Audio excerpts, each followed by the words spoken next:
ನಮಸ್ತೆ ಮಿತ್ರರೇ. ಮಂಗಳೂರು ಸೌತೆಕಾಯಿ ಮಂಗಳೂರಿನಲ್ಲಿ ಬಹಳ ಫೇಮಸ್.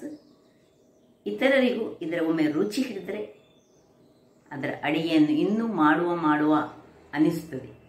ಹಾಗಿರುವಾಗ ಇವತ್ತು ನಾನು ಮಂಗಳೂರು ಸೌತೆಕಾಯಿಯಿಂದ ಸುಕ್ಕವನ್ನು ಮಾಡಿದ್ದೇನೆ. ನಾವು ಹೆಚ್ಚಾಗಿ ಸಾಂಬಾರುಗಳಲ್ಲಿ ಅಥವಾ ಹೀಗೆ ಸಿಂಪಲ್ ಆಗಿ ಒಂದು ಗ್ರೇವಿ ಮಾಡುವಾಗ ಸಹ ಈ ಮಂಗಳೂರು ಸೌತೆಕಾಯಿಯ ಗ್ರೇವಿಯನ್ನು ಮಾಡ್ತೀವಿ. ಬಹಳ ರುಚಿಕರವಾಗಿರ್ತದೆ. ನನ್ನ ಹಿಂದಿನ ವಿಡಿಯೋದಲ್ಲಿ ಈ ಒಂದು ಮಂಗಳೂರು ಸೌತೆಕಾಯಿಯ ಸಿಂಪಲ್ ರಸವನ್ನು ನಾನು ಮಾಡಿ ತೋರಿಸಿದ್ದೇನೆ. ಹಾಗಾದರೆ ಬಹಳ ರುಚಿಕರವಾಗಿ ಬರುವಂತಹ ಕ್ವಿಕ್ಕಾಗಿ ಮಾಡುವಂತಹ ಈ ಮಂಗಳೂರು ಸೌತೆಕಾಯಿಯ ಸುಕ್ಕ, ಅದು ಕುಕ್ಕರಲ್ಲಿ ಮಾಡಿ ತೋರಿಸಿದ್ದೇನೆ. 10 ನಿಮಿಷದಲ್ಲಿ ಆಗ್ತದೆ. ಹೇಗೆ ಮಾಡುವುದು ಎಂದು ನೋಡುವ ಮೊದಲು ಯಾರೆಲ್ಲ ನನ್ನ ಚಾನಲನ್ನು ನೋಡ್ತಿದ್ದೀರಿ, ಯಾರೆಲ್ಲ ಇನ್ನೂ ಸಬ್ಸ್ಕ್ರೈಬ್ ಮಾಡಿಲ್ಲ, ದಯವಿಟ್ಟು ಸಬ್ಸ್ಕ್ರೈಬ್ ಮಾಡಿ ಸಪೋರ್ಟ್ ಮಾಡಿ ಅಂತ ಹೇಳುತ್ತಾ ಬನ್ನಿ ಈ ಒಂದು ರುಚಿಕರವಾದ ಹಾಗೂ ಆರೋಗ್ಯದಾಯಕವಾದ ಮಂಗಳೂರು ಸೌತೆಕಾಯಿಯ ಸುಕ್ಕವನ್ನು ಹೇಗೆ ಮಾಡುವುದು ಎಂದು ನೋಡೋಣ. ಮಿತ್ರರೇ, ಇವತ್ತು ಕರಾವಳಿ ಶೈಲಿಯ ಒಂದು ಮಂಗಳೂರು ಸೌತೆಕಾಯಿಯ ಸುಕ್ಕ ಮಾಡುವ. ಬಹಳ ರುಚಿಕರವಾಗಿ ಬರ್ತದೆ ಮತ್ತು ಕ್ವಿಕ್ಕಾಗಿ ಮಾಡುವಂಥದ್ದು. ನಾವು ಕುಕ್ಕರ್ನಲ್ಲಿ ಮಾಡುವ. ಇವತ್ತು ಬೇಗ ಆಗ್ತದೆ, 10 ನಿಮಿಷದಲ್ಲಿ ಆಗುವಂಥದ್ದು. ಬೇಕಾಗುವ ಸಾಮಗ್ರಿಗಳು ಒಂದು ಅರ್ಧದಿಂದ ಇದು 3/4 ಕಿಲೋದಷ್ಟು ಉಂಟು ಮಂಗಳೂರು ಸೌತೆಕಾಯಿ. ಇದು ಇಡಿ ಬೇಕಿದ್ರೆ ಇಡಿ ಮಾಡ್ಬೋದು, ಅರ್ಧ ಬೇಕಿದ್ರೆ ಅರ್ಧದಷ್ಟು ಮಾಡ್ಕೊಳ್ಬೋದು. ಸ್ವಲ್ಪ ಒಗ್ಗರಣೆ ಸೊಪ್ಪು, 8 ಬೆಳ್ಳುಳ್ಳಿ, 6ರಿಂದ 8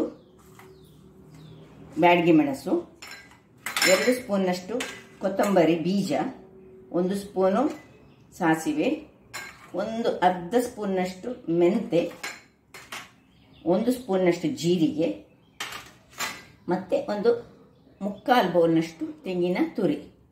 ಸ್ವಲ್ಪ ಒಳ್ಳೆ ಎಳತ್ತು ತೆಂಗಿನ ತುರಿ ಆಗಬಾರ್ದು. ಮತ್ತು ಸ್ವಲ್ಪ ಹಿಂಗು ಬೇಕು, ಮತ್ತು ತೆಂಗಿನ ಎಣ್ಣೆ. ಸೊ ಈಗ ಇದನ್ನು ಸಣ್ಣದಾಗಿ ಹೆಚ್ಚಿಟ್ಕೊಳ್ಳೋಣ. ದೊಡ್ಡದು ನಾವು ಸಾಂಬಾರಿಗೆ ಮಾಡುವ ಹಾಗೆ ದೊಡ್ಡದಲ್ಲ, ಸಣ್ಣದಾಗಿ ಇದನ್ನು ನೋಡಿ. ನಾನು ಇದನ್ನು ತೊಳೆದುಕೊಂಡೇ ತಂದಿದ್ದೇನೆ. ಸಣ್ಣದಾಗಿ ಹೆಚ್ಚಿಟ್ಕೊಳ್ಳೋಣ. ನಾನು ನಿಮಗೆ ಹೇಗೆ ಹೆಚ್ಚಿಟ್ಟುಕೊಳ್ಳೋದು ಅಂತೇಳಿ ತೋರಿಸ್ಕೊಳ್ತೇನೆ. ಇದಕ್ಕೇನು ಸಿಪ್ಪೆ ತೆಗಿಲಿಕ್ಕೆ ಏನಿಲ್ಲ. ಇದರ ನಡುವಿನ ಭಾಗವನ್ನು ಒಳ್ಳೆ ಕ್ಲೀನ್ ಮಾಡಿಕೊಂಡು ನೋಡಿ ಇದನ್ನು ತೆಗೆದುಕೊಳ್ಬೇಕು. ವೀಕ್ಷಕರೇ ನೋಡಿ, ಇಷ್ಟಿಷ್ಟು ದೊಡ್ಡ ಹೋಳುಗಳಾಗಿ ಮಾಡಿದ್ರೆ ಸಾಕು. ತುಂಬ ದೊಡ್ಡದು ಮಾಡೋದು ಬೇಡ, ಯಾಕಂದರೆ ಸಾಂಬಾರಿನಾಗೆ ಅಲ್ಲ ಇದು. ಸಣ್ಣದಾಗಿ ನಮಗೆ ತಿನ್ನಲಿಕ್ಕೆ, ಸುಕ್ಕದಲ್ಲಿ ತಿನ್ನಲಿಕ್ಕೆ ಬಹಳ ಚೆನ್ನಾಗಿ ಬರ್ತದೆ. ಕರಾವಳಿಯವರು ಹೆಚ್ಚಾಗಿ ಇದನ್ನು ಮಾಡ್ತಾರೆ, ಕ್ವಿಕ್ಕಾಗಿ ಮಾಡುವಂಥದ್ದು. ಈಗ ಕಟ್ ಮಾಡಿ ಇಟ್ಟಾಯ್ತು. ಇಡೀ ಸೌತೆಕಾಯಿಯನ್ನು ಕಟ್ ಮಾಡಿ ಇಟ್ಕೊಂಡಿದ್ದೇನೆ. ಈಗ ಇಲ್ಲಿ ಗ್ಯಾಸಲ್ಲಿ ಬಾಣಲೆಯನ್ನು ಇಟ್ಟುಕೊಂಡು ಎಲ್ಲ ಮಸಾಲೆಗಳನ್ನು ಹುರಿಯೋಣ. 5ರಿಂದ 8 ಮೆಣಸು ಬೇಕು, ಈ ಕೊತ್ತಂಬರಿ ಬೀಜ, ಜೀರಿಗೆ, ಮೆಂತೆ, ಮತ್ತೆ 1 ಪಿಂಚ್ ಆಫ್ ಸಾಸಿವೆ. ಇದಕ್ಕೆ ಸಾಕು. ಯಾಕೆ ಹೇಳಿದರೆ ಉಳಿದ ಸಾಸಿವೆ ನಮಗೆ ಒಗ್ಗರಣೆಗೆ ಬೇಕು. ಈಗ ಇದನ್ನು ಚೆನ್ನಾಗಿ ಹುರಿಯೋಣ. ನೀವು ಇದರ ತೊಟ್ಟು ತೆಗೆದು ಸಹ ಹುರಿಬಹುದು. ತೊಟ್ಟು ಅಲ್ಲಿ ಫ್ರೈ ಮಾಡಿದರೆ ಅದಕ್ಕೊಂದು ರುಚಿ ಬೇರೆ ಬರ್ತದೆ. ಮತ್ತೆ ಮಾತ್ರ ನಾವು ಗ್ರೈಂಡ್ ಮಾಡುವಾಗ ಈ ತೊಟ್ಟನ್ನು ತೆಗೆದುಕೊಳ್ಬೇಕಾಗ್ತದೆ. ಇನ್ನು ಇದಕ್ಕೆ 2 ಎಳೆಯಷ್ಟು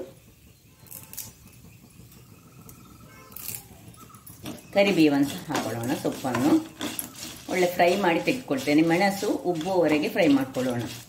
ಓಕೆ, ಇದಾಯ್ತು ನೋಡಿ. ಮೆಣಸೆಲ್ಲ ಉಬ್ಬಿ ಬಂತು, ಎಲ್ಲ ಸಾಸಿವೆ ಪಟ ಹೇಳ್ತಾ ಉಂಟು.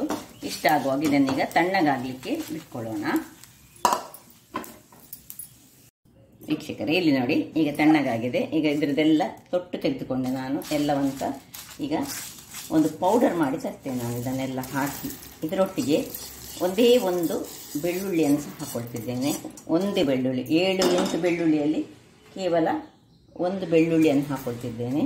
ಇದನ್ನು ಪೌಡರ್ ಮಾಡಿ ತರ್ತೇನೆ. ಸ್ವಲ್ಪ ಹಳದಿ ಪೌಡರನ್ನು ಇದರೊಟ್ಟಿಗೆ ಹಾಕೊಳ್ತಿದ್ದೇನೆ. ಈಗ ಒಳ್ಳೆ ಪೌಡರ್ ಆಗಲಿ. ವೀಕ್ಷಕರೇ, ಇಲ್ಲಿ ನೋಡಿ, ಹೀಗೆ ತುಂಬ ಪೌಡರ್ ಆಗಬೇಕಂತಿಲ್ಲ ನೋಡಿ. ಇಷ್ಟು ಪೌಡರ್ ಆದರೆ ಸಾಕು. ನಾವು ಕರಾವಳಿಗೆ ತರತರದಲ್ಲಿ ಈ ಮಂಗಳೂರು ಸೌತೆಕಾಯಿಯ ಸುಕ್ಕವನ್ನು ಮಾಡ್ತೇವೆ. ಸಾಂಬಾರನ್ನು ಬೇರೆ ಬೇರೆ ರೀತಿಯಲ್ಲಿ ಮಾಡ್ತೇವೆ. ಈ ಸುಕ್ಕ ಸಹ ಬೇರೆ ಬೇರೆ ಇನ್ನೊಂದು ವಿಧದಲ್ಲಿ ಉಂಟು. ಇದಕ್ಕೆ ಹುಳಿ ಎಲ್ಲ ಹಾಕಿ ನಾವು ಪೌಡರ್ ಮಾಡದೆ ಪೇಸ್ಟ್ ಮಾಡ್ಕೊಳ್ತೇವೆ. ಆ ರೀತಿ ಸಹ ಮತ್ತೆ ಇದೊಂದು ಕ್ವಿಕ್ ಆಗಿ ಮಾಡುವಂತಹ ಪಟಪಟನೆ ಆಗುವಂಥದ್ದು. ಈಗ ಇಲ್ಲಿ ನೋಡಿ, ಕುಕ್ಕರನ್ನು ಇಟ್ಕೊಂಡಿದ್ದೇನೆ. ಕುಕ್ಕರ್ಗೆ ಆನ್ ಮಾಡ್ಕೊಳ್ಳೋಣ. ತೆಂಗಿನ ಎಣ್ಣೆ ಹಾಕ್ಕೊಳ್ಬೇಕು, ಭಾರಿ ಚೆನ್ನಾಗಿ ಬರ್ತದೆ, ಬಹಳ ಪರಿಮಳವಾಗಿ ಸಹ ಬರ್ತದೆ. ಒಂದು 4 ಚಮಚದಷ್ಟು ತೆಂಗಿನ ಎಣ್ಣೆಯನ್ನು ಹಾಕೊಳ್ಳೋಣ. ತೆಂಗಿನ ಎಣ್ಣೆ ಸ್ವಲ್ಪ ಬಿಸಿ ಆಗುವಾಗ ಸಾಸಿವೆ ಒಡೆಯುವಾಗ ಜಜ್ಜಿಟ್ಟಂತಹ 7 ಬೆಳ್ಳುಳ್ಳಿ ಹಾಕೊಳ್ಬೇಕು. ಸ್ವಲ್ಪ ಬೆಳ್ಳುಳ್ಳಿ ಹೆಚ್ಚು ಹಾಕೊಳ್ಬೇಕು. ಸ್ವಲ್ಪ ಉದ್ದಿನ ಬೇಳೆ, ಕರಿಬೇವಿನ ಸೊಪ್ಪು, ಇನ್ನು ಇದನ್ನು ತಿರುಗಿಸ್ಕೊಳ್ಳಿ. ಸ್ವಲ್ಪ ಹಿಂಗು, ಇದು ಆಪ್ಷನಲ್, ನಿಮಗೆ ಬೇಕಿದ್ರೆ ಹಾಕೊಳ್ಬೋದು, ಬೇಡದಿದ್ರೆ ಬೇಡ. ಕೆಲವರಿಗೆ ಇಂಗಿನ ಫ್ಲೇವರ್ ಒಳ್ಳೆ ಆಗುದಿಲ್ಲ ಅಂತೆ, ಆದರೆ ಇಂಗಿನ ಫ್ಲೇವರ್ ಇಂಗು ದೇಹಕ್ಕೆ ಒಳ್ಳೆಯದು. ಗ್ಯಾಸ್ಟ್ರಿಕ್ ಇದರಲ್ಲಿ ಏನಂತದಿಲ್ಲ, ಸ್ವಲ್ಪ ಹಿಂಗ ಹಾಕೊಳ್ಳುವ ಪರಿಮಳ ಬರ್ತದೆ. ನೀವು ಸ್ಕಿಪ್ ಸಹ ಮಾಡ್ಕೊಳ್ಬೋದು. ಇಲ್ಲಿ ಈಗ ಈ ಹುಡಿಯನ್ನು ಇದರಲ್ಲಿ ಹಾಕೊಳ್ಳೋಣ. ಮಾಡಿಟ್ಟ ಹುಡಿಯನ್ನು ಹಾಕೊಂಡು ಇದನ್ನು ಸ್ವಲ್ಪ ಸಣ್ಣ ಉರಿ ಇಟ್ಟುಕೊಳ್ಳಿ. ಹೀಗೆ ಇದರಲ್ಲಿ ಚೂರು ಫ್ರೈ ಮಾಡ್ಕೊಳ್ಳೋಣ. ಸ್ವಲ್ಪ ಫ್ರೈ ಆಗುವಾಗ ಈ ಎಲ್ಲ ತುಂಡುಗಳನ್ನು ಇದರಲ್ಲಿ ಹಾಕೊಂಡು ಇದನ್ನು ಇದರಲ್ಲಿ ಸ್ವಲ್ಪ ಹೊತ್ತು ಫ್ರೈ ಮಾಡ್ಕೊಳ್ಬೇಕು.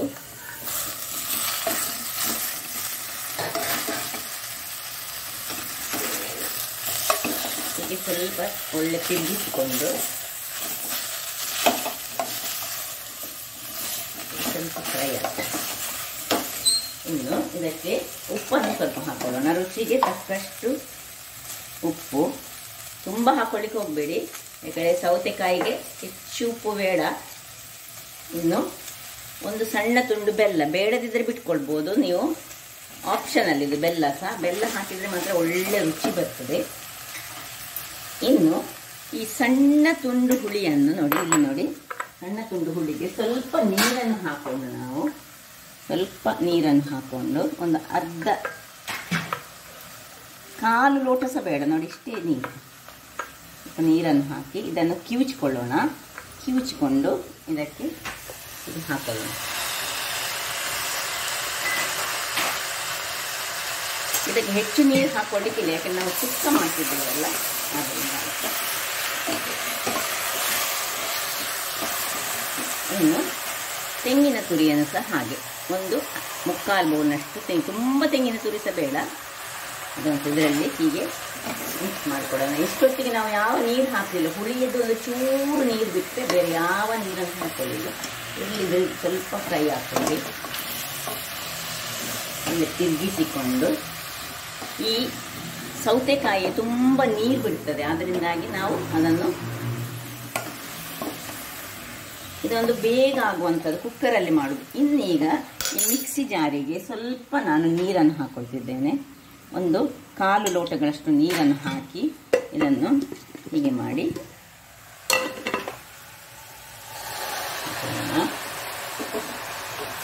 ಇನ್ನು ಸ್ವಲ್ಪ ತಿರುಗಿಸ್ಕೊಳ್ಳೋಣ.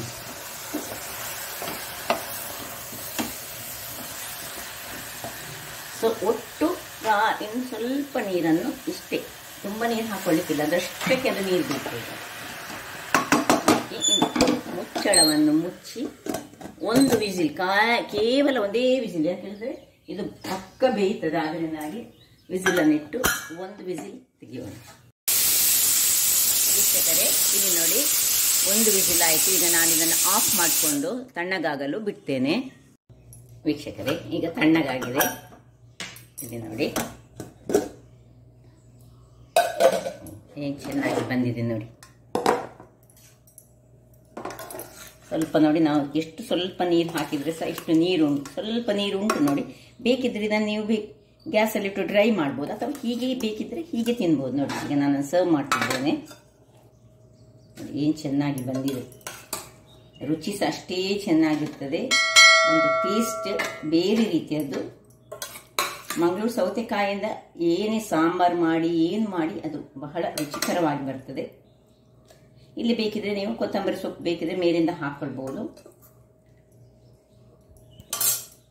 ನೋಡಿದ್ರಲ್ಲ ವೀಕ್ಷಕರೇ, ಒಂದು ಸುಲಭ ವಿಧಾನದಲ್ಲಿ ಕುಕ್ಕರಲ್ಲಿ ಕ್ವಿಕ್ಕಾಗಿ ಒಂದು 10 ನಿಮಿಷದೊಳಗೆ ನಾವು ಕಟ್ಟಿಂಗ್ಸ್ ಮಾಡ್ಬೋದು, ಫ್ರೈ ಮಾಡಿ ಮಾಡ್ಕೊಳ್ಬೋದು. ಹಾಗಾದರೆ ನನ್ನ ಈ ಕುಕಿಂಗ್ ಚಾನಲ್ ನಿಮಗೆ ಇಷ್ಟ ಆದರೆ ಬೋಳೂರು ಸುವರ್ಣ ಚಾನಲನ್ನು ಲೈಕ್ ಮಾಡಿ, ಶೇರ್ ಮಾಡಿ ಹಾಗೂ ಸಬ್ಸ್ಕ್ರೈಬ್ ಮಾಡಿ ಹಾಗೂ ನನ್ನ ಇನ್ಸ್ಟಾಗ್ರಾಮ್ ಪೇಜನ್ನು ಫಾಲೋ ಮಾಡಿ. ಧನ್ಯವಾದಗಳು.